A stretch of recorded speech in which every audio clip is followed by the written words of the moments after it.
MSNBC's Rachel Maddow has propelled herself to the #1 spot in cable news, primarily by focusing on Russiagate more so than any other pundit in the country. And now other journalists see that, and they're deciding to cash in on Russiagate themselves. But Russiagate and McCarthyism, generally speaking, it's not just being used to delegitimize the presidency of Donald Trump, it's also being used as a form of clickbait for some journalists, and also as a means of discrediting progressive activism. Now we got another example of that this week when an NPR affiliate in Atlanta decided to smear Anoa Changa, who is a progressive that I know. I've been on her show, she's been on my show. Nobody really has the credibility and the passion that Anoa has, but yet one journalist decided to cash in on McCarthyism and smear her and call her credibility into question. So journalist Johnny Kaufman published an article titled "Atlanta Activist Uses Russian-Backed Media to Spread Message," and he writes, Anoa Changa is a progressive activist and political commentator in Atlanta. When I met her recently, Changa was preparing to record a segment for her own podcast and YouTube channel, The Way with Anoa. During the 2016 election, Changa often ended up speaking to media looking for a female supporter of Sanders. Since the election, she's been part of an online network formed by supporters of Sanders and former Green Party candidate Jill Stein. Changa is managing editor of a blog called Progressive Army, where some of the activists regularly post. But Changa's work as a commentator got more complicated after she took a call in 2016. As she remembers it, the call came from a producer at Sputnik Radio, a network funded by the Russian government. Sputnik has a website and broadcasts on both AM and FM in Washington, D.C. By agreeing to appear on 2 Sputnik programs, Changa gained something hard to find, a bigger platform to broadcast her political views. But Changa's association with Sputnik may put her credibility at risk while furthering Russia's effort to create chaos in the U.S. A report released in January by the FBI, National Security Agency, and CIA called Sputnik and the TV network RT, formerly Russia Today, part of Russia's state-run propaganda machine. Those platforms are set up for the sole purpose of promoting the Kremlin line, said Robert Ortung, an associate research professor of international affairs at the George Washington University. When progressive activists appear on Sputnik, that makes the outlet seem more legit, Ortung said. Russia may be using the activists' frustrations about U.S. politics for its own purposes. The idea is to create as much chaos as possible, Ortung said, because the Russians see it as a zero-sum game where anything that weakens us is going to strengthen them. Changa doesn't plan to stop appearing on Sputnik programs. So, to summarize this article, Anoa is being used as a tool for the Russian government because she appeared on Kremlin-funded news shows to discuss issues pertaining to the United States that are incredibly important, like money in politics and police brutality. So if she discussed these same issues but on a different news network, then she wouldn't be doing the bidding of Russia. But since she's talking about important issues on shows that receive funding from the Kremlin, well, now Anoa is suddenly being used as a proxy for Russia to cause chaos in the United States by raising awareness about these same important issues. Now, this article doesn't mention that Anoa also appeared on BBC, a network that receives funding from the UK government. Does that make her a tool of the UK government as well, or only because currently we are in a McCarthyist state in US politics and everyone is trying to cash in on Russian hysteria that her appearing on RT is problematic and controversial?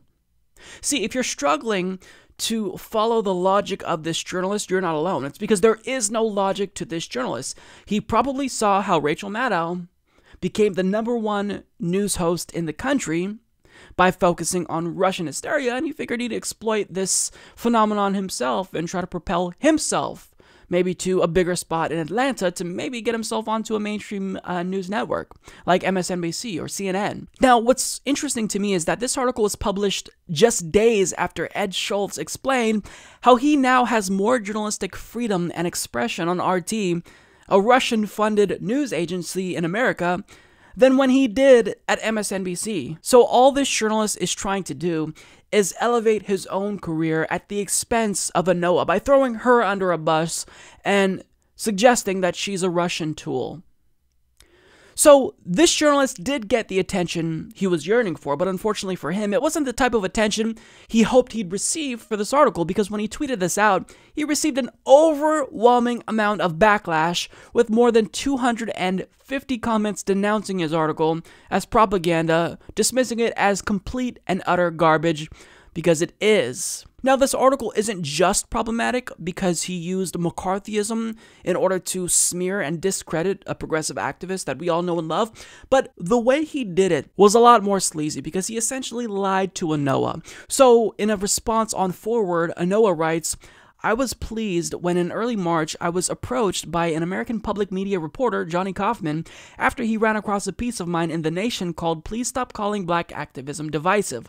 I was pleased that Atlanta's public radio would be interested in my work and happy to reach a wider audience. In fact, that was how Kaufman sold the piece. I have sometimes felt that my message is being distorted by mainstream press, and after a conversation about that with Kaufman, I agreed to be interviewed. I gave him hours of my time. My colleagues also gave freely of their time. I allowed him in my home. What he put out there in the world in a 4-minute radio clip was a staggering smear of me, my work, and my integrity. That pretty much tells you everything you need to know about this so-called journalist. He had to lie to Anoa to gain access to her.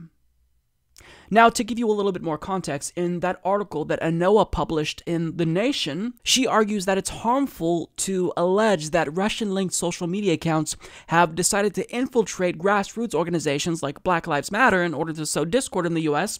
So Anoa, in this article, basically called out mainstream media outlets who used McCarthyism to discredit black activism by implying that black activists talking about race issues is divisive in the first place. I mean, the underlying implication of our McCarthyist media is that it's not racism itself that's divisive. It's not the police brutality and state-sanctioned killings of people of color in this country that's divisive. It's people talking about those issues that are being the divisive ones. And Russia is using them as tools to sow discord in the United States, as if that discord wouldn't already exist had it not been for Russia. So that's what Anoa was essentially talking about in this article, and the journalist basically lied to Anoa and made it seem like he was also opposed to McCarthyist smears against black activists, when in actuality, he went into this knowing damn well that he would be doing the same exact thing himself. So he's not just a McCarthyist smear merchant, he's also a liar. Now I want to share to you what Anoa also had to say about this article. For this was Kaufman's biggest mistake, a fundamental lack of respect for the struggle of being a person of color trying to get a platform for racial and social justice causes. And it was this fundamental lack of respect that led him to see me as a boob manipulated cynically by the Russian government rather than a black woman making a canny choice about growing her audience where she can, which is obviously not at Atlanta Public Radio. Yeah, so I would highly encourage you to read Anoa's full response. It's really long, so I can't share it, but read her full response. I'll link to it down below. But man, Anoa is someone who I absolutely respect because she has these nuanced discussions about really complex issues that need to be had that you never see in the mainstream media. And this journalist smeared her for it. It's unbelievable. The state of media in this country has to be at an all-time low. It has to be. And this article came out about a day before CNN decided to smear Jimmy Dore. So understand, old media is after new media. They don't like independent content creators because we are speaking truth to power. And we don't fall for what they deem as a trap. Again, I mean, the jig is up. Ed Schultz told us that he has more freedom on RT, as I stated, than he did on MSNBC. But I bet that this journalist thought that he could smear Anoa and basically use this piece as his audition to get on MSNBC, because this is what they all want, right? They all want to get on the big three cable news networks, Fox News, CNN, and MSNBC. And the way that they try to do it is by destroying the credibility of progressive activists if it suits their needs. But guess what? It backfired. So keep it up, because you're only making independent media stronger by trying to lob these illegitimate attacks against us. Support this podcast by becoming a patron at patreon.com/ facebook.com/Humanist Report.